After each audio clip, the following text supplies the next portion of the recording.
My brothers and sisters of Burkina Faso, my beloved Africans across the continent and truth seekers around the world. Today I do not speak as a politician, I do not speak as a soldier, I speak as a son of Africa, a child of a wounded mother who refuses to let her scars be forgotten. I come before you with a truth long buried, a history often distorted, and a story that must now be told, clearly, boldly, and without fear. Today, I bring you the memories of 10 courageous African leaders, our ancestors of resistance, who were either assassinated or overthrown not by their people but by foreign powers who feared the rise of a free and united Africa.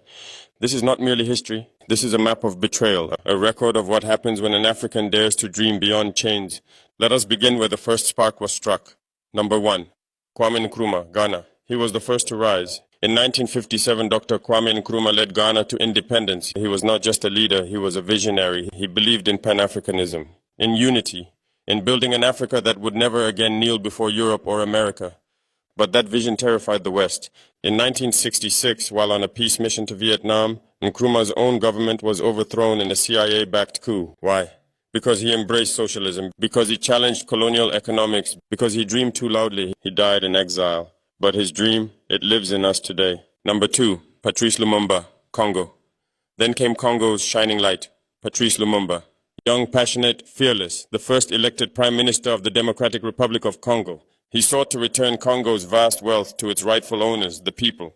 But that made him a Cold War target. In 1961, with CIA and Belgian complicity, he was captured, tortured, and murdered. His body was dissolved in acid. Only a single tooth remained. That's what they left, a tooth, thinking they erased a man.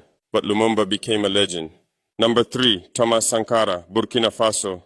This one is personal. Thomas Sankara met my countryman, the man who refused to ride in luxury while his people walked. The man who vaccinated millions, planted trees, empowered women, and rejected foreign aid. He said, "He who feeds you controls you, eh?" In 1987, betrayal struck from within. Blaise Compaoré, once his closest ally, led a coup backed by foreign interests. Sankara was gunned down at just 37. But Sankara never died. He lives in the soil of every seed he planted, in the minds of every Burkinabe who dares to rise. Number 4, Muamar Gaddafi, Libya. A controversial figure, yes, but a visionary nonetheless. Gaddafi ruled Libya for decades, but his ultimate dream was not domination, it was African unity. He proposed a single African currency backed by gold. He sought independence from the IMF, the World Bank, and Western manipulation. In 2011, NATO forces bombed Libya. Rebels supported by foreign powers hunted Gaddafi like an animal. He was captured, humiliated, and killed. Since then, Libya has known only chaos. Number 5, Laurent Kabila, Congo, DRC.